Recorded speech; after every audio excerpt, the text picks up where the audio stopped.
चलो, आप लोगों को मैंने बोला था कि ये वाला क्वेश्चन जो क्लास में कराया था, कुछ बच्चे एब्सेंट हो गए थे और एक क्वेश्चन फुल फ्लेज ये वाला क्वेश्चन मैं आपको सॉल्यूशन करके दिखा रहा हूँ, ठीक है ना। और करीब 2 क्वेश्चन मैं भेजूँगा इसी पैटर्न पे कि आखिर क्वेश्चन करे कैसे जाते हैं, ठीक है। तो अब करते कैसे हैं, पहली बात तो रीड करना सीखो क्वेश्चन को पहले रीड कर पाओगे तभी बेटा क्वेश्चन कर पाओगे, ठीक है ना। सबसे बड़ी प्रॉब्लम अंग्रेजी की होती है, ठीक है ना। हमारी इंग्लिश वीक है।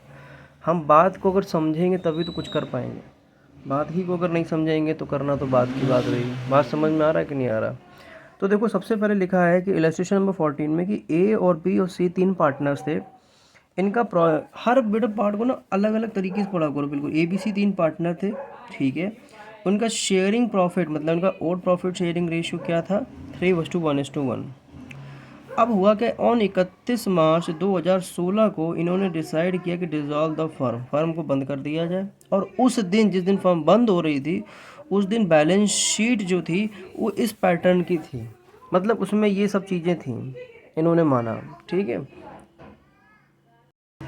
तो ये पॉइंट हो गया, ठीक। तो अब लायबिलिटीज़ को रीड करना सीखो। लायबिलिटीज़ में क्या लिखा है, सबसे पहले क्रेडिटर्स लिखे हैं, मतलब फर्म को आउटसाइडिंग लायबिलिटी है, 60,000 रुपये पे करना है। कुछ लोन का अमाउंट लिया, लोन लिया रहा 15,000 रुपये का, फर्म को लोन का पैसा देना है। साथ में वर्कमैन कंपनसेशन रिजर्व है, जो रिजर्व आपने क्रिएट किया है, वर्कमैन मतलब अपने जो वर्कर्स वालों के लिए, कि भाई अगर किसी तरीके की कोई लायबिलिटी अराइज हो गई तो हम इससे पेमेंट कर देंगे। लेकिन अभी तक हुई कि नहीं हुई पता नहीं, वो आगे पता चलेगा इस नीचे पार्ट में। फिर लिखा है कैपिटल का बैलेंस कितना है। फर्म कह रही मुझे 2,75,000 रुपये देने थे, बी कह रहा है बी को कितने देने थे, 1,00,000 रुपये, सी को कितने देने थे, 70,000। मतलब टोटल मिला के कैपिटल का बैलेंस कितना है, 4,45,000 रुपया देना है। उसके बाद क्या हुआ कि एसेट साइड पे आ जाओ। एसेट्स का मतलब हो गया हमारी प्रॉपर्टीज़ क्या है, मतलब फर्म की प्रॉपर्टी क्या है। फर्म की पहले बैंक बैलेंस में, बैंक में कितने पैसे पड़े हैं, 52,000। कैश में कितना रुपया उनके पास है, 10,000। डेटर्स कितने हैं, 242, जिसमें इन्होंने प्रोविज़न बना रखा है। तो उन्होंने कहा दो मेन एक्चुअल जो गुड डेटर्स हमारे कितने हैं, 2,30,000 रुपये के। स्टॉक इन ट्रेड हमारा स्टॉक कितने का है, टोटल 78 का। फर्नीचर हमारा कितने का, 10,000 का। सन्ड्री एसेट्स कितने हमारे, 1,70,000 के। तो ये तो बात पता चल गई हमारे, ये हमने बैलेंस शीट को रीड किया। उसके बाद नीचे लिखा है, बात को समझना, A is to take over. A कोई बंदा है, उसने टेक ओवर किया। टेक ओवर का मतलब आज लिख लो और आगे भी याद रखना, टेक ओवर का मतलब होता है कि फर्नीचर जो है, फर्नीचर ए लेगा। फर्नीचर कौन लेगा, ए लेगा। मतलब फर्नीचर का टेक ओवर कौन कर रहा है, ए ले रहेगा, ठीक है। कितने रुपए का फर्नीचर ले रहा है ए, उन्होंने कहा 8,000 रुपये का फर्नीचर ले रहा है, ठीक है। तो फर्नीचर बेटा आपका है कितने का, तुमने कहा 10,000 का फर्नीचर 8,000 में ले रहा है। अब तुम लोगों के मन में ये भी आ सकता है कि सर एक बात बताओ, फर्म कितनी पागल है कि फर्नीचर अपना उसका 10,000 रुपये का है और भाई फर्म जो है क्या कर रही है, पार्टनर को 8,000 में दे रही। लॉस में क्यों दे रही भाई, ऐसा क्या रीज़न है कि फर्म लॉस में दे रही है, 2,000 के लॉस में दे रही है ए पार्टनर को अपना फर्नीचर। तो इसके लिए तुमने अपना जवाब ये दिया कि सर अगर मान लो, अगर कोई बंदा, एग्जाम्पल समझना, ये मैं एग्जाम्पल दे रहा हूँ, ध्यान समझना।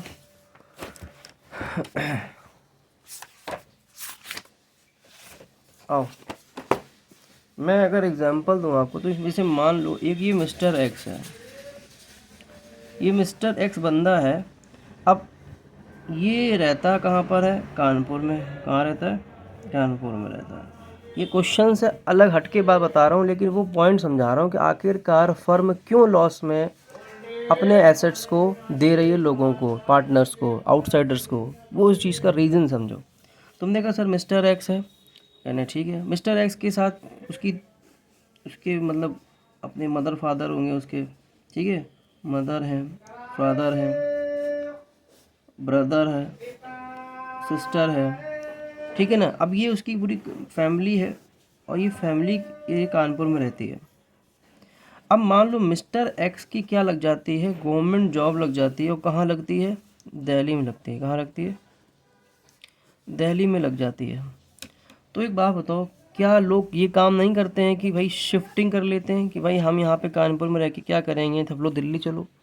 क्योंकि भाई ये भी पसंद नहीं कि मिस्टर एक्स अगर अकेला रहेगा तो प्रॉब्लम, तो वो अपने फैमिली के साथ जाते हैं जहाँ जाते हैं। तो क्या लोग करते नहीं है कि भाई अपने मतलब यहाँ सब शिफ्ट होते हैं। तो ये लोग शिफ्ट होने के दो तरीके, कुछ लोग क्या करते हैं कि अपना सामान लेके जाते हैं, कहते हैं चलो मैं सामान लेके वहाँ पहुँचूँगा और वहाँ पे रहूँगा। दूसरा तरीका क्या होता है कि लोग क्या करते हैं, सामान में से कुछ सामान बेच देते हैं, कहते हैं भाई इतना भी इसका मिसयूज़ सामान, इसका कोई यूज़ तो है नहीं, और हमने फालतू का लेके रखा है, और फालतू का अगर मान लो मैं शिफ्ट भी करूँगा, अगर ट्रांसपोर्ट के ज़रिए मैं लेके भी जाऊँगा तो भी हमारा बहुत भारी का किराया लग जाएगा, जबकि इतनी इसकी वैल्यू भी नहीं है। जैसे फॉर एग्जांपल माने कि तुम्हारा कोई सोफ़ा आपका सेट था, वो सोफ़ा सेट तुमने मान लो बेचने का मतलब तुमने सोचा कि भाई सोफ़ा सेट है, अपने ले जाने का मन नहीं है, भाई हम वहाँ नया ख़रीद लेंगे, पर तुमको बेचना भी है। लेकिन तुमको ये भी मालूम है कि हमारा जो घर में जो सोफ़ा सेट पड़ा है वो मुश्किल से 10,000 रुपये का है। अगर 10,000 रुपये का है, लेकिन तुम्हें जल्दी भी है पहुंचने की दिल्ली, भाई कोई इंसान की नौकरी लग गई है, वो नौकरी लग रही अपने दिल्ली भागने में जुटा पड़ा है कि वो अपना वहाँ दिल्ली पहुंचने का उसका टारगेट है, कि उसे प्रॉफिट में सामान बेचने का टारगेट है। देखो लोग क्या करते हैं, जब यहाँ से अपने कहीं शिफ्ट होते हैं तो लोग कहते हैं भैया तुम्हें जो लेना हो ले लो जल्दी जल्दी से, तुम्हें जो सामान लेना है ये उठा लो, ये भी ले लो, ये भी ले लो, लेकिन हमें रेट कुछ दे दो। तो लोग क्या करते हैं कि अपना रेट बताते हैं। अब भले ही हमारे कॉस्ट, हमारे एक्चुअल एसेट की कॉस्ट ज़्यादा हो, कोई फ़र्क नहीं पड़ता, लेकिन हम लोग क्या कह रहे हैं, जो मिल रहा है काम करो, जल्दी लो और जल्दी निकलो, हम लोग करते हैं ना। तो ये जो प्रोसेस होता है ये जल्दीबाजी का प्रोसेस होता है। कि डिसोल्यूशन में यहाँ पे इन्होंने क्या बोला कि भाई फर्नीचर जो हमारा है, जो फर्नीचर है वो कितने का, 10,000 का, लेकिन ये जो कह रहा है कि वो ये मजबूरी का फ़ायदा उठा रहा है, फर्म कोई बंद होने का फ़ायदा उठा रहा है कि भाई देखो ऐसा है 10,000 का ठीक है, हम लेकिन 8,000 में लेंगे, हम 10,000 रुपये नहीं देंगे। तो देखा जाए फ़ायदा किसको हो गया, एक को हो गया कि 2,000 रुपये में महंगा सामान मिला, लेकिन पैसे उसे नहीं देने पड़ेगा, पैसे उसे देने पड़े मुश्किल से 8,000, और सामान कितने का मिल गया, 10,000। अब पैसे देने का मतलब इसने कैश में नहीं दिया, उसने कह दिया ऐसा है मेरी कैपिटल से काट लेना। उसने क्या बोल दिया, उसने कहा मेरी कैपिटल से काट लेना। तो ये प्रोसेस है, सभी हम हिंदी में समझा रहे हैं, अभी क्वेश्चन भी कराएंगे, ठीक है। अब इसके बाद क्या हुआ, क्रेडिटर, क्रेडिटर्स कितने के हैं, 60,000 paid by him at this figure. Creditors 60,000 paid by him, paid by him का मतलब अभी कौन बंदा है, कुछ एक बात, तो इस पॉइंट में केवल एक ही हिम है, कौन, ए। तो कह रहे हैं कि क्रेडिटर्स किसने 60,000 रुपये क्रेडिटर्स किसने पे करे हैं, उस बंदे ने पे करें, ए बंदे ने पे करें, किस फिगर में पे करें, सेम फिगर में, किस में फिगर में, सेम फिगर में करें। बात समझ में आ रहा है कि नहीं। तो यहाँ पर ये केस हो जाता है। तो भाई एक बात बताओ, तो ये नॉर्मल क्या है, इस बात समझ में आता है कि ए ने 60,000 रुपये पे करे हैं क्रेडिटर्स के। अच्छा क्रेडिटर्स हैं कितने ये भी देख लिया करो, 60,000 क्रेडिटर, 60,000 के पेमेंट कर दी, काम खत्म, यहाँ पे कोई बात ही, कोई टेंशन लेने की बात ही नहीं है, ठीक। अब आते हैं बी वाले पार्ट में। बी वाला कहता है कि B is to take over the all stock at 70,000। B क्या कहता है, B is to take over all the stock 70,000, मतलब ऑल द स्टॉक, खुद ही बोल रहा है पूरा का पूरा स्टॉक कितना, कितने में ले रहा है, 70,000 रुपये में बी ले रहा है। अच्छा स्टॉक इंटेट था कितने का, 78,000 का, और ले कितने में रहा है, 70,000 में। तो ये भी फ़ायदा उठा रहा है कि भाई साहब कि देखो 78,000 का स्टॉक है, ले कितने में जा रहा है, 70,000 रुपये में लेके जा रहा है। ये भी मजबूरी फ़ायदा उठा रहा है फर्म की वाइंड अप होने का, ठीक है। आगे चलते हैं, some of the sundry debtor, some of the sundry assets at 72,000 being 10% less than book value. एक बात बताएं बेटा, ये जो क्वेश्चन कराने का मेन हमारा कारण है, बस यहाँ एक तो पॉइंट ये वाला और एक सी वाला, ये बहुत ही इम्पॉर्टेंट पॉइंट में से एक है, पॉइंट है, मतलब जो बच्चा अगर इसको पढ़ेगा गलत ही करना है। अब कैसे, बात को समझो, क्या बोल रहा है, बात को समझना, क्या कह रहा है कि सम ऑफ द सन्ड्री एसेट्स, पहले तो देखो सम ऑफ द, सम का मतलब है सन्ड्री एसेट्स का कुछ पोर्शन, इसका मतलब सन्ड्री एसेट्स पूरी की बात नहीं हो रही है, कुछ पोर्शन सन्ड्री एसेट्स का 72,000 में लेके चले गए, लेकिन इस 72,000 की जो वैल्यू है ये 10% लेस वाली है। मतलब जो ये 72,000 है, 72,000 ये 100% वैल्यू नहीं है, ये क्या है, जो भी वैल्यू है वो 10% लेस है, मतलब ये 90% वैल्यू है। क्या है ये, 90% वैल्यू। अब देखना तो करते कैसे हैं। मैंने आपको बताया, देखना ध्यान से, मैंने आपको क्या बताया, क्या कह रहा है, जो आपका स्टॉक है, सबसे पहले स्टॉक आपका कितना है, स्टॉक इन ट्रेड हम बता रहे हैं आपको, सम ऑफ द सन्ड्री है, सन्ड्री क्या, टोटल सन्ड्री एसेट्स कितने हैं आपके, सन्ड्री एसेट्स, तुमने कहा सन्ड्री एसेट्स हमारे हैं 1,70,000 रुपये के। तुमने क्या बोला, सन्ड्री एसेट्स हमारे कितने के हैं, 1,70,000 रुपये के हमारे सन्ड्री एसेट्स हैं। फिर आगे तुमने बोला कि सन्ड्री एसेट्स 1,70,000 रुपये के हैं, तो इनमें से सम ऑफ द सन्ड्री, क्या वर्ड बोल रहा था वो, some of the sundry assets, line को पढ़ो ढंग से, some of the sundry assets at 70,000, मतलब some of the sundry assets मतलब कुछ पोर्शन, इसका हमने पार्ट कर लिया। इसका जो पार्ट की जो वैल्यू आनी है वो वैल्यू नहीं मालूम मुझे, ये जो वैल्यू आनी ये वैल्यू मुझे नहीं मालूम है। उन्होंने बोल दिया ये वाली जो वैल्यू आएगी वो बिकी है कितने में, 72,000 में। कितने में बिकी है, 70,000। और जो ये 72,000 ना, ये क्या है, ये 90% वैल्यू है। क्या है ये, 90% वैल्यू। अब तुम कहो तो सर कैसे पहचाना कि 90% वैल्यू, क्योंकि देखो ध्यान से रीड करो। वो कह रहा है जो ये 72,000 है, जब भी तुम्हें पेपर में कोई वैल्यू लिखी हो उसके बगल में लिख के आ जाए बीइंग का मतलब क्या होता है, ये सच में ये है, जो ये वैल्यू है वो इसके बारे में बता रहा है कि ये इस पैटर्न की वैल्यू है। बीइंग का मतलब क्या होता है, होना, मतलब ये 72,000 10% लेस है, मतलब कि 100 में से 10% लेस कर दें तो क्या है, 90% वैल्यू है। तो तुमने कहा सर ये हमारी वैल्यू कैसी है, ये वैल्यू हमारी 90% है। तो अब हम आज तुम्हें एक ट्रिक बताएंगे कि अगर मुझे 90% है और मुझे 100% वैल्यू पे जाना है, मतलब इसकी 100% निकालना, पूरे 100% नहीं है, इसका 100% यहाँ पहुँचेंगे पहले। तो देखो कैसे निकालते हैं। अगर हमारा जो ये 72,000 है, अगर ये है 90% और मुझे कहाँ पहुँचना 100%, तो हम मल्टीप्लाई कर देते हैं जिस पर, हाँ, जहाँ तक हमें पहुँचना है। मैंने क्या वर्ड क्या बोला, हमने उससे मल्टीप्लाई करना है जहाँ तक पहुँचना है। मैं लिख दे रहा हूँ हिंदी में, जहाँ तक पहुँचना है, जहाँ तक पहुँचना है वो वैल्यू हम ऊपर लिख देते हैं और डिवाइड उससे करते हैं जो एक्चुअल वैल्यू है। तो 90% है कि नहीं है, 90% नीचे लिख दिया, जहाँ तक पहुँचना, और जो 90 का मतलब जो एक्चुअल परसेंटेज है। तो जब भी आप ऐसे करोगे कि आपने जहाँ तक पहुँचना है कोई भी परसेंट वैल्यू, जैसे मान लो आपको 80% पहुँचना है तो आप 80% से मल्टीप्लाई, मतलब 80/90 जो होता है उसको नीचे ले आते हैं और जिससे जहाँ तक पहुँचते हैं उसको ऊपर पहुँचा देते हैं। बात समझ में आ रहा है कि नहीं आ रहा है, ठीक है। तो जैसे मान लो 72,000 है इंटू 100/90 कर दिया, तो जैसे ही आप इसको करेंगे तो इसकी आपकी वैल्यू क्या आ जानी है, बताते हैं, कैलकुलेटर लेके आ, तब तक आप लोग करिए। तो देखिए कैलकुलेटर लेके आ गए हम। तो हमने कहा 72,000 इंटू 100 डिवाइडेड बाय 90, तो ये आ गया 80,000 रुपये। मतलब ये जो वैल्यू है इसकी वैल्यू 100% कितनी है, 80,000। तो इसको हम क्या बोलेंगे, इस 100% वैल्यू को ये बोलेंगे। बात समझ में आ गया। अब तुमने कहा कि 1,70,000 में 80% अगर ये है, 80,000 ये है, तो बाकी कितना बचा, बाकी बचा सर 90,000 रुपये। 90,000 का क्या डील होगा वो आगे क्वेश्चन में लिखा हुआ है, ठीक है ना। तो इतनी बात समझ में आई। तो ये बात ध्यान रखना कि जब भी अगर आपको कोई वैल्यू निकालनी है तो ऊपर वाली हम, ये इम्पोर्टेंट है, ध्यान रखना इस चीज़ का, इसीलिए हम बादल बनाए दे रहे हैं। ये सपनों की दुनिया है तुम्हारी, इसी सपनों की दुनिया में तुम्हें जीना है, ठीक है। मतलब कैसे करते हैं, जो वैल्यू है आपको एग्ज़ाम में कभी ऐसा हो सकता है कि 100% दे देगा तो आप डायरेक्टली मल्टीप्लाई कर लेते हैं।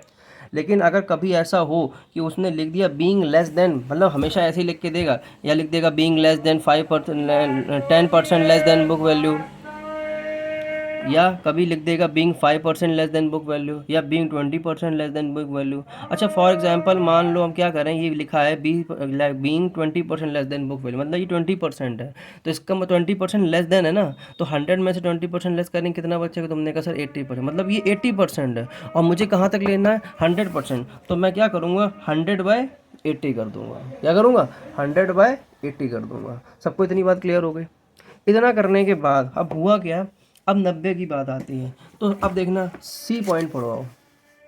सी पॉइंट कहता है C is to take over the remaining sundry debtor, आगे लाइन वही रिमेनिंग सन्ड्री डेटर्स, मतलब जो 80,000 की डील है, नहीं जो 90,000 की डील है, जो 90,000 बचे थे, जो ये वाले, ये इसकी बात चल रही है, ठीक है। 90,000 वाले को उन्होंने क्या बोला C is to take over remaining sundry debtors at 90% of the book value. इन्होंने पहले तो तुम्हें काम करना है, फॉट फुटकर काम करना है कि पहली लाइन इन्होंने बोली जो रिमेनिंग सन्ड्री एसेट्स हैं वो 90% बुक वैल्यू ले जाएंगे। मतलब अब यहाँ पर कहीं बीइंग लिखा है कि ये इतना है ना, क्योंकि उन्होंने कहा कि अब ये जो 90,000 है, उन्होंने कहा इस 90 को हम 90% वैल्यू पे ले जाएंगे। अब ये 90,000 रुपये है, ये क्या है, ये 100% वैल्यू है। अब तो पिछले वाले पार्ट में क्या हुआ था, इन्होंने ये वाली दे दी थी, पहले हमें ये निकालना था तो हमने इस फॉर्मूले का यूज़ किया। अब की बार तो क्वेश्चन में हमें पता है ना 90 100% तो पता ही है, तो हमें तो ये पता करना है कि आखिरकार 90 वाली चीज़ कितने में लेके गए हो। तो जो 90,000 वाली चीज़ है, जो पता करना है 90,000 वाली चीज़ कितने में लेके गए हो, तो उन्होंने बोला कि C is to take over the remaining sundry assets at 90% of the book value. मतलब 90% बुक वैल्यू को 90%, अगर हम इसका 90% करते हैं तो तुमने कहा कि सर 90,000 का आप 90% करिए, तो तुमने कहा सर कितना आया, तुमने कहा सर 81,000 आया। कितना आया, 81,000 आया। तो ये हमारी क्या है, ये हमारी 90% वैल्यू है। अब चाहो इस वाले फॉर्म से जैसे भी कर सकते हो। देखो कैसे, जैसे आपने कहा सर ये 90% है ना, ये क्या है, ये 100% है ना, ये जो हमें 90% चाहिए है। तुमने कहा सर ये क्या है, ये क्या है, ये 100% वैल्यू है, क्योंकि सामने खुद लिखा है। और मैंने फॉर्मूले में क्या लिखा है, हम मल्टीप्लाई उससे करते हैं जहाँ तक मुझे पहुँचना होता है। अब की बार मुझे कहाँ तक पहुँचना है, तुमने कहा 90 तक। हमने कहा ये एक्चुअल किसका है, तुमने कहा 100% है, ये डिवाइड कर दो तो तुम्हारा कितना आ गया, 9,000 रुपये आ गया। आ गया कि नहीं आ गया। अब तुम क्या करोगे, 90,000 रुपये में से माइनस कर दोगे 9,000 रुपये, तो अब इसकी वैल्यू कितनी आ गई, तुमने कहा सर इसकी वैल्यू आ गई 81,000। आगे कि नहीं आ गई। अब 81,000 अगर आ गई, आगे देखो फिर एक इन्होंने और लाइन लिखी है, 90% बुक वैल्यू करने के बाद इन्होंने बोला एक चीज़ और लेस कर दो। उन्होंने कहा लेस 1,000 एज डिस्काउंट। उन्होंने कहा 1,000 रुपये डिस्काउंट भी काट दो, तो 1,000 रुपये मैंने डिस्काउंट भी काट दिया। तो अब कितने में डील हुई है, 80,000 में डील हुई है। बात समझ में आ गया। आगे क्या लिखा है, assume the responsibility for the discharge of is loan together with the account. अब यहाँ से एक नई चीज़ आ गई, लेकिन जो हमारा इसका पार्ट था सन्ड्री एसेट्स का, ये इतने में ख़त्म हो जाता है। ये हम समझा इसलिए रहे हैं कि जब हम क्वेश्चन करेंगे तो उस दौरान आपको ये समझाएंगे नहीं, उस दौरान हम आपको सिर्फ क्वेश्चन की कैसे करते वो पैटर्न बताएंगे, लेकिन कैसे एग्जाम में समझना है ये बात को समझो, ये बहुत इंपॉर्टेंट पार्ट है, जो ध्यान रखना, ठीक है ना। तो इतना समझ में आ गया। अब इसके बाद करने के बाद इन्होंने लिखा कि assume the responsibility for discharge the loan. अब लोन कौन, जैसे ही लोन आ जाए दिमाग में देखो लायबिलिटी में कहीं लोन लिखा है, तुमने कहा सर लोन लिखा तो है 15,000 का लोन लिखा है, तो हमने कहा 15,000 का बेटा लोन जो ये है ना, इस लोन की बातें कर रहा है। देखो कह रहा है कि एज्यूम, कह रहा है तुम्हें एज्यूम करो कि तुम्हारी रिस्पॉन्सिबिलिटी है डिस्चार्ज करने। डिस्चार्ज का मतलब होता है ख़त्म करना, किस चीज़ का, लोन का। टुगेदर साथ में इंटरेस्ट जो अक्रू हो गया है 300 रुपये का, खुद गलती क्वेश्चन मान रहा है कि भैया 300 रुपये का इंटरेस्ट अक्रू तो हो गया, लेकिन जो बुक में रिकॉर्डेड नहीं है, मतलब बुक में दिखाई नहीं दे रहा है और ना ही परसेंटेज दिया है, तो भाई कैलकुलेट कर लें हम। इन्होंने कहा कि हम बहुत भूल गए हैं, लेकिन तुमने उनको ये दिखा रहे हैं कि आपको डिस्चार्ज करना है लोन और साथ में 300 रुपये का इंटरेस्ट जो एक्रूड हो गया। एक्रूड का मतलब होता है इकट्ठा हो गया है, ठीक। लेकिन करेगा कौन, क्योंकि क्वेश्चन में सिर्फ एक ही बंदा दिखाई दे रहा है, कौन, सी। तो सी क्या करेगा, रिमेनिंग सन्ड्री एसेट्स को कितने में लेके जाएगा, 80,000 में, साथ ही में वो लोन का डिस्चार्ज भी करेगा। कितना लोन था तुम्हारा, 15,000, और 300 रुपये ब्याज ये भी देगा, ठीक। उसके बाद लिखा है कि रिलाइज एक्सपेंस ऑफ डिसोल्यूशन कितना, 2700 रुपये। कोई मतलब नहीं है, ये तो बहुत सिंपल क्वेश्चन है कि एक्सपेंस फर्म का है और सीधे पे ऑफ कर दिया। मैंने आपको तरीका भी बताया था इसका भी, कि आपको फॉर्मूले में ट्रिक क्या लेनी है, FPO, realization expense. Realization expense किसका होता है, तुमने कहा फर्म का, तो जिसका खर्चा होता है उसको हम उसके ऊपर लिख देते हैं, जो बेयर करता है उसके ऊपर लिख देते हैं, और जो पे करता है वहाँ से एरो मारते हैं। तो आखिर देखो इन्होंने और कुछ लिखा ही, इसका मतलब फर्म ने पेमेंट का पेमेंट कर दिया। तो तुमने क्या एंट्री तुम लोगों ने पास करी, तुम लोगों को बताया था रिलाइजेशन एक्सपेंस, तो एक्सपेंस हमारा डेबिट साइड में आ जाएगा। क्यों, क्योंकि ये हमारा बिजनेस का फर्म खर्चा है। All expenses losses come on the debit side, और टू पेमेंट पैसा चला गया। तुमने कितना पेमेंट किया, 2700 रुपये, ये एंट्री पास कर देना, काम खत्म। एंट्री क्या पास करो, जब रिलायेशन अकाउंट बनाओगे तो आप क्या करोगे, डेबिट साइड में क्या लिखोगे, टू कैश करके लिख देना 2700 रुपये। किसी को कोई इसमें डाउट नहीं है। अब इतना करने के बाद अब लास्ट में लिखा है एक लाइन छोटी सी कि remaining debtors were sold at डेप्ट collecting agency 50% of the book value. क्या लिखा है कि रिमेनिंग डेटर्स, मतलब रिमेनिंग डेटर्स का मतलब क्या हो, मतलब डेटर्स से समझ बात ही समझ में आ रही कि वो लोग जिनसे पैसे मुझे रिकवर करने हैं, लेकिन हम रहे क्या बिजनेसमैन। मैंने कहा मैं नहीं करूँगा, मैं बहुत थक चुका हूँ, और फर्म कहती है कि ऐसा कि ये जो काम है किसी को हैंड ओवर कर दो। तो मैंने एक एजेंसी को फ़ोन किया, उस एजेंसी का नाम है डेब्ट कलेक्टिंग एजेंसी। क्या नाम है? Debt collecting agency. अब ये होता क्या है, सुनो ध्यान से। जैसे मान लो एक फर्म है, जैसे तुम लोग जानते हो, नहीं तुम लोग जैसे मान लो कभी बाइक वगैरह लेने जाते हो कहाँ पर, जैसे मान लो फाइनेंस कराते हो किसी शॉप से और बाइक लेके आ जाते हो, तो तुम्हें क्या करते हो कि भाई भैया ऐसा है कि हम पेमेंट दे देंगे, लेकिन तुमने अपने ड्यूज़ पेमेंट नहीं करे, तो वो क्या करते हैं कि वो लोग, तुम्हारे पास इतना टाइम नहीं होता उनके पास कि वो खुद आएँ, तो वो एक बंदे को अपॉइंट कर लेते हैं। तो थोड़ा सा हट्टा खट्टा टाइप का होता है, जो इंसान देख के डर जाए थोड़ा सा कि हाँ भैया अब तो पेमेंट करना पड़ेगा। और वो उससे जाता है, कहते भैया देखो ऐसा पेमेंट कर दो। डर आता है, धमकाते हैं। बहुत से लोग ऐसे भी होते हैं कि जो प्यार से बात करते हैं, कुछ लोग ऐसे होते हैं कि डराने का मतलब ये नहीं कि हाँ बहुत ज़्यादा कोई हार्म करना है, लेकिन उनको कहने का मतलब है कि आप पेमेंट कर दीजिए। हाँ, समझ में आ रहा है कि बहुत से लोग ऐसे प्रेशर देते हैं कि भाई पेमेंट कर दो, पेमेंट कर दो।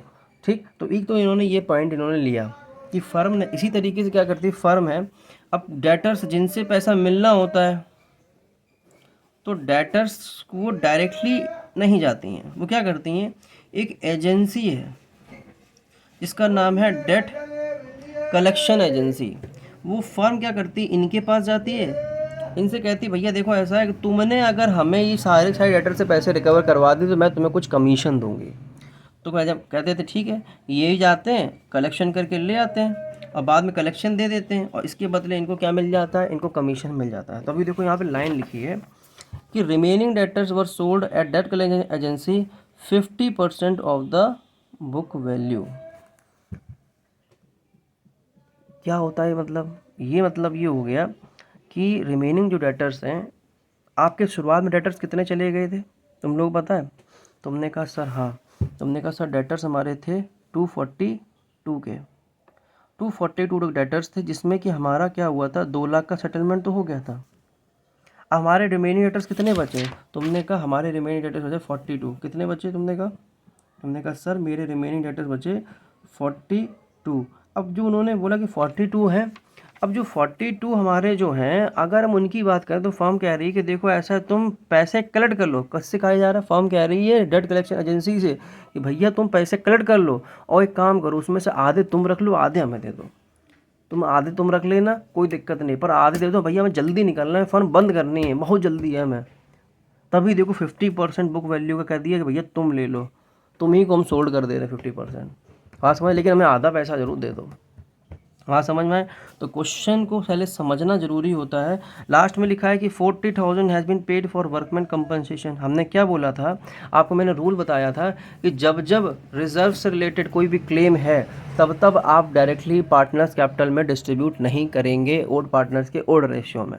लेकिन किसी तरीके का एडजस्टमेंट अगर नहीं है, किसी तरह का क्लेम नहीं है, तो आप डायरेक्टली कर सकते हैं। यहाँ पे देखो हमने वर्कमैन कंपनसेशन को डिस्ट्रीब्यूट नहीं किया था, तो था गुल्लक कितने रुपए पड़े हैं, तुमने कहा 30,000 रुपये। लाइबिलिटी कितनी राइज हो गई, 40,000 रुपये की। बात समझ में आ रहा? तो आ जाओ इसी बात पे क्वेश्चन को स्टार्ट करते हैं, किस तरीके से क्वेश्चन किया जाता है। ठीक है, तो सबसे पहले हम बनाते हैं, हम इसमें पूरा कोशिश करेंगे कि इसमें आपको पूरा दिखाई दे। क्वेश्चन आप लोग देखे रहना, ठीक है ना। तो सबसे पहले तुम लोगों को ये बात पता है, हम सबसे पहले क्या बनाते हैं, रियलाइजेशन अकाउंट, फिर हम बनाते हैं बैंक अकाउंट, और कैपिटल अकाउंट हमारा बड़ा बनता है तो इसलिए हम नीचे बना लेते हैं, ये हमारा है कैपिटल अकाउंट। ठीक है,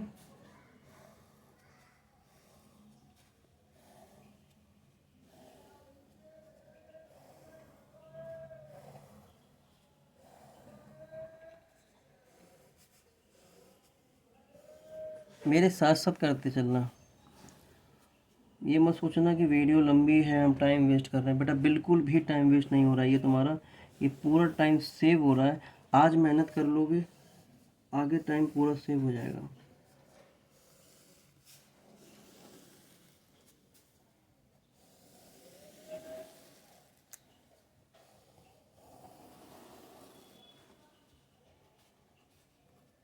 ठीक है। अब करते कैसे, सबसे पहले तुमने बनाया सर रियलाइजेशन अकाउंट। क्या बनाया, रियलाइजेशन अकाउंट। फिर तुमने कौन सा अकाउंट बनाया, तुमने बनाया सर बैंक अकाउंट। तुमने कहा सर पार्टनर्स लोन क्यों नहीं बना, क्योंकि पार्टनर्स लोन है ही नहीं यहाँ पर, कहाँ से बना रहे हैं, ज़बरदस्ती बना रहे हैं। कैपिटल अकाउंट, कितने पार्टनर अपने, A B C, A B C. अब ऊपर पर्टिकुलर अमाउंट लिखते रहना, तुम लोग इतना टाइम नहीं है। तो सबसे पहले आ जाओ, हम लोग एसेट साइड की सबसे पहला लिखा है बैंक का बैलेंस लिखा है। तो क्या हम लोग बैंक को एसेट साइड में इधर क्यों नहीं लेके आते, रीज़न बताएं। रीज़न ये होता है कि हम बैंक को नहीं बेच सकते। क्या बैंक को बेचा, हमने क्या बोला, रियलाइजेशन में वही चीज़ें आएंगी, वही एसेट्स आएंगे जिनको बेचा जा सकता है। तो तुमने क्या कहा बैंक बिकेगा, हमने कहा नहीं बिकेगा। तो तुमने क्या किया, इसके डेबिट बैलेंस में उसका बैलेंस लिख दिया। तुम्हारा बैलेंस कितना है, तुमने कहा सर 52,000 रुपीज़, काम खत्म। अच्छा कैश लिखा, क्या तो सर कैश अकाउंट बनाएंगे, नहीं। जब जब डिसोल्यूशन होता है तो वहाँ पे केस क्या होता है, जो भी पैसा बैंक में होता है वो बैंक में पड़ा रहता है, क्योंकि सारी पेमेंट कहाँ से होती हैं, बैंक से होती हैं। और जो कैश होता है वो कैश को बैंक में डिपॉजिट कर दिया जाता है। तो मैंने क्या किया, बैंक में जाके डिपॉजिट कर दिया कि भाई साहब मेरे पास बैंक में कितने 52,000 पड़े थे, 10,000 रुपये और डाल लो, ये कैश में जमा कर लो, जमा कर दिया। अब आते बाद डेटर्स लिखा है 240। अब कैंसिलेशन शुरू करते हैं, ऐसा जो कैंसिल करेंगे तो मैंने लिखा 2 डेटर्स, कितना है 242। उसके बाद तुमने क्या क्या कैंसिल करना है, stock in trade, stock in trade को कैंसिल किया 78,000। फिर किसको कैंसिल करेंगे, 2 फर्नीचर 10,000 रुपये। फिर किसको कैंसिल करेंगे, सन्ड्री एसेट्स को, कितने का हुआ 1,70,000। क्या कोई एसेट में ऐसा कुछ रह गया है, कुछ नहीं रह गया है। अब आते हैं क्रेडिटर्स में, लायबिलिटी साइड में। तो बाय क्रेडिटर, कितने का तुमने क्रेडिटर सेटल कर लिया, तुमने कहा 60,000 रुपये का। फिर लोन, बाय लोन, कितने का, तुमने कहा सर 15,000 रुपये का। फिर क्या बचा, बाय WCR लिख दिया, ठीक है, 30,000 रुपये का कैंसिल कर दिया। अगर WCR यहाँ ना लिखते, क्यों नहीं लिखते, इसका रीज़न क्या होता, अगर उसके प्रति किसी भी तरीके का एडजस्टमेंट ना होता, क्लेम ना होता एडजस्टमेंट में, तो लिख लेते, कोई दिक्कत नहीं। अब सुनना ध्यान से, इतना करने के बाद अब कुछ नहीं बचा, कैपिटल बचा। कैपिटल का बैलेंस तुम जानते हो, क्रेडिट बैलेंस होता है, सब लोग बाय बैलेंस BD, कितना कितना पैसा, तुमने कहा 2,75,000 रुपये, ठीक। और उसके बाद तुमने क्या बोला, 1,00,000 रुपये। फिर तुमने क्या बोला सर, तुमने कहा 70,000 रुपये। सब बैलेंस शीट का सेटल हो गया, कुछ नहीं बचा। अब बात करते हैं टेक ओवर की। मतलब टेक ओवर का मतलब ये होगा कि भाई अब आखिरकार जो एसेट्स हैं उनका टेक ओवर किया जाएगा। तो मैं टेक ओवर अलग कलर से ब्लू पेन से करूँगा। तो A is to take over furniture. अब A क्या लेके गया, मैंने क्या बताया था, जितने भी एसेट्स उनका पेमेंट किस साइड होता है, मतलब उनका पेमेंट रिसीव जो होता है किस साइड, इस साइड करेंगे। तो यहाँ पे पेमेंट, या तो पेमेंट अगर रिसीव होगी तो बाय कैश लिखेंगे, लेकिन यहाँ तो कैश नहीं, क्या लिखेंगे, बाय A कैपिटल अकाउंट। क्यों, क्योंकि वो लेके गया फर्नीचर, कितने में लेके गया, तुमने कहा सर 8,000 में लेके गया। फिर तुमने कहा डेटर्स कितने के लेके गया, तो मैंने कहा बाय A कैपिटल, फिर लिखूँगा मैं कितने का, 182 का, कितने का, 182 का लिख दिया। क्रेडिटर्स का पेमेंट इसने किया था, क्रेडिटर्स का पेमेंट इस साइड होता है, तो पेमेंट नहीं कर रहा है, वो जिम्मेदारी ले रहा था। 2 कैश की जगह क्या लिख देंगे, 2 एज कैपिटल। कितने का पेमेंट कर लेंगे, बोला कह रहा है 60,000 रुपये का। यहाँ कोई दिक्कत नहीं है। सेकंड पॉइंट है, आओ सेकंड पॉइंट में जैसे आए, तुमने कहा B is to take over all the stock 72,000। B क्या कर रहा है, पूरा का पूरा स्टॉक लेके जा रहा है, कितने में लेके जा रहा है, 70,000 में। तो तुम यहाँ पे लिखोगे बाय B, कितना, 70,000 रुपये का स्टॉक लेके जा रहा है। साथ ही साथ में अब हमने तुमको बताया था कि लिखा है some of the sundry assets at 72,000 में लेके जा रहा है, तो फिर लेके जाओ बाय B कैपिटल, 72,000 में कुछ स्टॉक लेके जा रहा है, ठीक है। अब उसके बाद लिखा है C में आ जाओ, थर्ड पॉइंट में कि C is to take over the remaining sundry debtors at 90% less than the book value. तो अब तुम्हें C का हिसाब निकालने के लिए बड़ा खतरनाक कैलकुलेशन करना होता है, जो तुमको मैं करके बता चुका हूँ। C कितने में लेके जा रहा है, तुमने कहा जो C है वो कितने में लेके जा रहा है, 80,000 में लेके जा रहा है। कितने में लेके जा रहा है, 80,000 में लेके जा रहा है। B कितने में लेके जा रहा था, 72 में, ये कितने में लेके जा रहा है 80 में, तो आप अब यहाँ पे लिखोगे बाय सी 80,000, बाय सी 80,000 रुपये। क्या यहाँ तक किसी कोई दिक्कत नहीं है। साथ में अब इसके बाद लिखा है, इतना करने के बाद कि साथ में ये लोग डिस्चार्ज करेंगे लोन, लोन का पेमेंट तो हमने बताया था, तो 2C कैपिटल अकाउंट, 2C क्या है ना, अब लोन कितने का 15,000 का, तो 15,000 प्लस 300, 15,300 का पेमेंट किया जाएगा। कितना किया जाएगा 15,300 का, ये लाइबिलिटी बढ़ा दी। देखो यहाँ पे अगर मान लो पेमेंट कर रहे होते तो यहाँ लिख देते टू कैश या टू बैंक लिख देते। अगर वो टू कैश नहीं हो पा रहा, कोई जिम्मेदारी अगर कोई ले रहा है उस चीज़ की कि मेरे पे सेटल कर दो, तो उसको बंदे का नाम लिख दिया जाता है। बात समझ में आ गया, लिख दिया नाम। उसके बाद क्या हुआ, इतना होने के बाद एक्सपेंसिव रिजोल्यूशन का तुमने कहा रिजोल्यूशन एक्सपेंसेस टू बैंक, तो मैंने लिख दिया टू बैंक। कितना खर्चा आया, तुमने कहा 2700 रुपये, कोई दिक्कत नहीं, 2700 रुपये का खर्चा है, मैंने पे कर दिया। उसके बाद आता है कि remaining debtors were sold eight, मतलब अच्छा रिमेनिंग डेटर्स कितने में सोल्ड हुए थे बताओ। तुमने रिमेनिंग डेटर्स बचे कितने, 240 में से 2 लाख का सेटलमेंट हो गया था, बचा 42 का आधा कितना होगा 21,000। तो उन्होंने कहा 21,000 रुपये का आप क्या करोगे बाय बैंक, मतलब आपको पैसे मिल गए थे 21,000 रुपये, 21,000 रुपये मिल गए कि नहीं मिल गए। इसके बाद इन्होंने क्या बोला, कुछ रह गया क्या, तुमने कहा नहीं सर, एक लेकिन लाइन रह गई कि तुमने कहा वर्कमैन कंपनसेशन को तुमने पे कितना किया है, मतलब टू बैंक कितना आया 40,000 रुपये। अब इतना सब करने के बाद सब कुछ ख़त्म हो गया, कुछ नहीं बचा। अब आप क्या करो, बैलेंसिंग करोगे तो आपका लॉस आएगा, क्या आएगा बाय लॉस, और लॉस कितना आया आपका 68,000 का। 68,000 का लॉस हम यहाँ पर डिस्ट्रीब्यूट करेंगे बाय रियलाइजेशन लॉस कितने बांटेंगे, सब में बांटेंगे, कितना बचेगा 40,800, 13,600 और फिर 13,600। इतना करने के बाद अब क्या होता है कि ये सब तो हमने डाल दिया 13,600, ये सब पूरा डिस्ट्रीब्यूट करने का क्या हमने सही क्या गलत किया। तुमको बोलना चाहिए सर आपने एक काम गड़बड़ कर दिया। क्यों, क्योंकि मैंने तुमको क्लास में बताया था जब जब लॉस अगर आता है तो अगर क्रेडिट साइड में आएगा तो क्या कैपिटल किस साइड आएगा, अपोजिट साइड आता है। तुमने कहा सर ये नहीं करना है, ठीक है ना, गलतियां से हमें सीखना है हर चीज़ को। तो आपने कहा रियलाइजेशन लॉस है हमारा कितना, तुमने कहा सर 40,800, तुमको बोलना चाहिए 13,800 और 13,800। सबको समझ में आ रहा है, 13,800 की 600 है, 13,600 है, सॉरी 13,600। बात समझ में आ गया। अब इसके बाद अब क्या बचा, तुमने कहा कि यहाँ पर देखते हैं जहाँ जहाँ कैपिटल के नाम लिखे ना, ए कैपिटल बी कैपिटल, बस वो लिखा होता है। जैसे मान लो यहाँ पे लिखा ए कैपिटल, तो यहाँ पे डालो बाय रियलाइजेशन, जितना भी ये टोटल करके लिख दो। ए के कैपिटल में कितना लिखा है 60,000। फिर देखो किसकी कैपिटल लिखी, सी में कैपिटल लिखी, तो यहाँ देखो 15,300 लिख दो। क्या यहाँ कोई कैपिटल लिखी है, नहीं लिखी है। अब आ जाओ इधर वाले में, फिर लिखो टू रियलाइजेशन। ए कैपिटल में कितना लिखा है, एक 8,000 और ये कितना होगा 1,90,000 है, तो ए कैपिटल में लिख लो 1,90,000 लिख दिया। फिर क्या हुआ, अब यहाँ पर फिर बी के में कितना हो गया, तुमने कहा 142, यहाँ लिख लो। सी की कैपिटल में कितना लिखा है 80,000, 80,000 यहाँ लिख लिया। क्या कोई यहाँ तक दिक्कत नहीं है। अब क्या करोगे, इसको हम बता रहे किस तरीके से, ए की कैपिटल टोटल करो और फिर ए की इसका टोटल करो। जरा देखो पहले इधर की वाली करते हैं, 275,000 प्लस 60,000 माइनस 40,800 माइनस 1,90,000।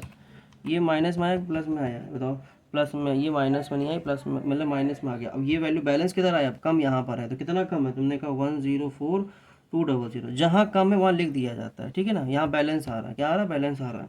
फिर इन दोनों में देखो कितना ज़्यादा बैलेंस है, तुमने कहा यहाँ पे लिखा 1,00,000 रुपये और कुछ है नहीं, माइनस किया 13,600 माइनस 142,000, तो यहाँ कितना आया, तो तुमने कहा बैलेंस आया है, मतलब कितना आया 55,600 का आया, कितना आया 55,600 का आया बैलेंस। फिर हमने सी का प्लस माइनस किया, मैंने कहा सी कितना 13,600 ये है और 80,000 ये है, फिर माइनस करेंगे 70,000, फिर माइनस करेंगे 15,300, कितना बैलेंस आया, तुमने कहा सर 8,300 का बैलेंस आया। कितने का है 8,300 का। बस कुछ करना ही है, बाय वाला है तो लिख दो बाय बैंक, टू वाले साइड में क्या लिख दो टू बैंक। यहाँ बैलेंस मैच कर गया, काम खत्म, कैपिटल अकाउंट कंप्लीट। अब फिर बताते हो सर क्या, तो बैंक अकाउंट कैसे बनाएंगे? जहाँ जहाँ कैश है, तुम्हें महसूस हो रहा पैसे आ रहे हैं जा रहे हैं, आना, पैसे का आना वो इधर साइड लिखते हैं और पैसे का जाना वो इधर साइड लिखते हैं, ठीक है। अच्छा देखो यहाँ डेटर्स में, डेटर्स का पेमेंट अगर यहाँ पे रिसीव होता है ना, तो ये पैसे आने वाला पार्ट है ना, क्या पैसे कहीं आए हैं? हाँ आए हैं, बाई बैंक। तो यहाँ लिखो टू रियलाइजेशन 21,000 रुपये आए हैं, ठीक। यहाँ कहीं पेमेंट हुई है? हाँ हुई है। तो यहाँ लिखो बाय रियलाइजेशन, 2 बार रियलाइजेशन होगा, एक 2700 रुपये का पेमेंट तुमने किया है और एक तुमने 40,000 रुपये का पेमेंट किया है। यहाँ कहीं बैंक हुआ? तुमने कहा हाँ। ये देखो टू बैंक मतलब क्या होता है? पैसे जा रहे हैं, तो टू बैंक का मतलब पैसे जाना, जाना। और ये बाय बैंक इस कैपिटल का मतलब बता रहे हैं, सिर्फ कैपिटल में अगर इधर साइड जो पैसा बाय टू बैंक लिखा हो तो उसका मतलब होता है जाना, और यहाँ का मतलब क्या होता है? आना। तो जो जाना है, बात समझ में आ रहा है? जो जाना है वो कैसे पता लगा? क्योंकि उसका टू बैंक पैसे जा रहे हैं, ये क्या है? पैसे आ रहे हैं, बात समझ में आ रहा है? तो ये पैसे जा रहे हैं, कितने जा रहे हैं? तो मैंने लिख दिया बाय ए, बाय बाय ए ही है, जा कितना रहा? ए का ही जा रहा है, 104200। आ कितने रहे हैं? तो 2 ए बी और सी। ए का कितना है? ए का है ही नहीं, 55,600, 55,600। और किसका कितना? 8,300, ठीक है। अब जब इसको आप प्लस करेंगे 2740 ये, तो आपका टोटल आएगा 146,900। फिर 52 प्लस करोगे, 10 प्लस करोगे, 21 प्लस करोगे, 55,600 करोगे, 83 करोगे, तो आएगा 146,900। बैलेंस मैच कर गया, आंसर बिल्कुल सही, पूरे के पूरे नंबर आपको यहाँ पर मिल जाएंगे। बात समझ में आ गया बेटा? इसी तरीके से आपको रियलाइजेशन अकाउंट को डिसोल्यूशन के सारे क्वेश्चंस करना है। ये मोस्ट टफेस्ट क्वेश्चन था जो मैंने आपको कराया है, जिसमें कि टफेस्ट क्वेश्चन में सबसे पोर्शन वाला हमारा क्या टफ था? इस बात को समझना और इस बात को निकालना कि आपको क्वेश्चन में पूरे 100 एसेट्स में आपको क्वेश्चन में क्या क्या गिवन हुआ था। सिर्फ आपको गिवन हुआ था ये वाली चीज़ गिवन हुई थी एग्जाम में, क्वेश्चन में एक बार क्वेश्चन में ये गिवन हुआ बस, और कुछ नहीं गिवन हुआ। तो आपको ये जो वैल्यू दी है, इन्होंने बताया कि ये वैल्यू हमारी क्या है? 90% है, और मुझे कहाँ पहुँचना है? 100%। मतलब हमें इसकी 100% अगर निकालेंगे, सोचो ध्यान से कि अगर कुछ पोर्शन हमारा अगर डिस्काउंट लिखा है, अगर ये डिस्काउंटेड वैल्यू है और मुझे यहाँ तक पहुँचना है, तो मुझे यहाँ तक पहले पहुँच लिया, तो 100% निकाल लिया। अब हमने 100% जब निकाल लिया, तभी तो हम इससे माइनस कर पाएंगे, तभी तो हम रिमेनिंग निकाल पाएंगे। और रिमेनिंग जो सी लेके गया कितने में? 80,000 में लेके गया। तो इस क्वेश्चन को जितनी बार हो सके बेटा वीडियो आप कम से कम नहीं तो 2 से 3 बार ज़रूर देखें, क्योंकि आपका जो सैटरडे को टेस्ट होगा यही क्वेश्चन हम पूछेंगे, मतलब इसी पैटर्न पे पूछेंगे, यही सेम क्वेश्चन होगा। और देखते हैं कि आप लोग कर पाते हैं नहीं। अब गलती नहीं होनी चाहिए, क्योंकि हम इस बड़े बड़े क्वेश्चंस की, हम सारे क्वेश्चंस की, जितने भी टफ क्वेश्चंस हैं, जो लेंदी क्वेश्चंस हैं, उनकी हम वीडियोज़ इसीलिए बनाएंगे कि आप लोगों को घर में बैठ के आराम से देख पाओ। क्लियर है? किसी कोई डाउट है? जो डाउट अब भी तो नहीं होना चाहिए, जब भी डाउट जितना भी है 2 3 4 बार 5 जितने बार वीडियो देख सकते हो देखो, ठीक है। तो फिलहाल के लिए, आज के लिए हम क्वेश्चन इतना ही रखते हैं, और ठीक है, फिर हम आके बात करते हैं आपसे, क्लास में मिलते हैं। जब क्लास में कोई डाउट वगैरह तो क्लास में डिस्कस करना, ठीक है।